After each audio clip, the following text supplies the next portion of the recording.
बिस्मिल्लाहिर्रहमानिर्रहीम अस्सलामु अलैकुम वरहमतुल्लाहि वबरकातुहू।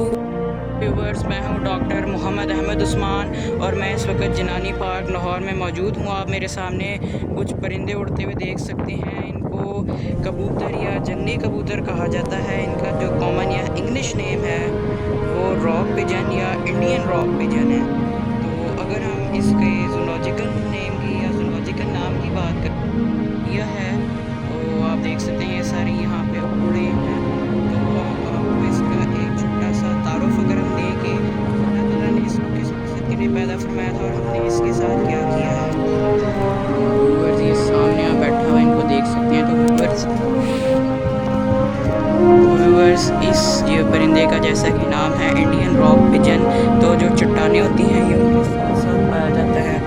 तो अब बात ये है कि अल्लाह ताला ने इसका जो इकोलॉजिकल रोल था वो ये था कि ये जितने भी बीज होते हैं उनको खाता है, दाने और इस तरह की कीड़े वगैरह इन सब चीज़ों को ये खाता था और ये इसकी खुराक हुआ करती थी।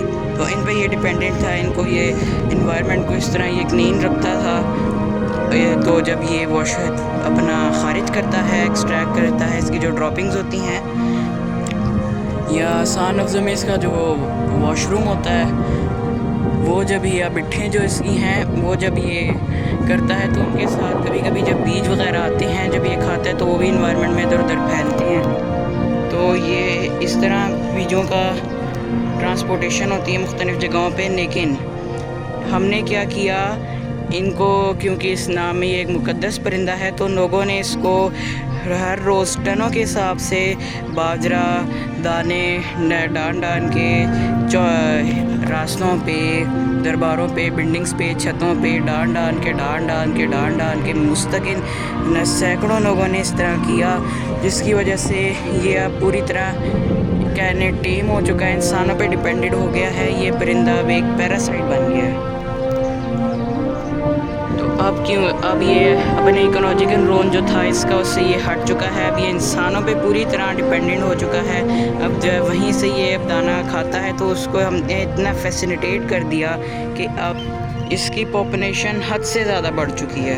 आप कहीं पे भी जाएं आपको कोई और परिंदा मिले ना मिले, ये परिंदा आपको हर जगह हर हाल में ज़रूर मिलेगा।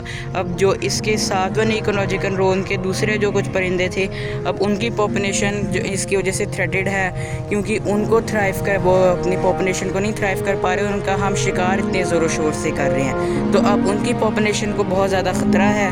तो इसकी वजह से जो ये इकोलॉजिकल रोल था इस सब का निज़ाम ख़राब हो रहा है। तो ये इसका जो दूसरा पहलू है वो अब इस तरह है कि जो इसकी ड्रॉपिंग्स हैं, बिट्ठें होती हैं इसकी कबूतर की, तो जब ये तो उनके अंदर मैं एक रिसर्च में ऐसा पाया गया है कि उनमें सांस की बहुत ख़तरनाक बीमारियां होती हैं, 4-5 इकसाम की फेफड़ों की उसमें बीमारियां होती हैं। तो होता ये है कि जब ये बिट्ठें करता है तो फिर जो इनकी ड्रॉपिंग्स होती हैं उनमें जो बीमारियां होती हैं फिर उनके छोटे छोटे अंडे होते हैं तो वो सांस के साथ फिर अंदर चले जाते हैं। तो फिर उससे बीमारियां पैदा होती हैं, सांस की, फेफड़ों में तकलीफ़ होती है। तो जो लोग घरों में पालते हैं कबूतर उन्हें अक्सर अस्थमा की बीमारी होती है। तो वो इसलिए होती है कि वो छतों पे ये इनको उन्होंने छोड़ा होता है, ये जब वो अपनी ड्रॉपिंग्स करते हैं इनको साफ़ नहीं करते, ये सूख जाती हैं। तो फिर वो ऊपर जब छत पे घूमते हैं तो सांस के साथ वो होता है मसला। तो बराए मेहरबानी ये इसको अगर आप दोबारा हंसता खेलता देखना चाहते हैं तो इसको इसके बिहाफ पे जीने दें, इसको इस परिंदे को ख़ुद स्ट्रगल करने दें कि ये ख़ुद अपनी खुराक ढूंढे, ख़ुद खाए। और ये जो हमने इसको पैरासाइट बना दिया है ये चीज़ ख़त्म हो, ऐसा ना किया करें।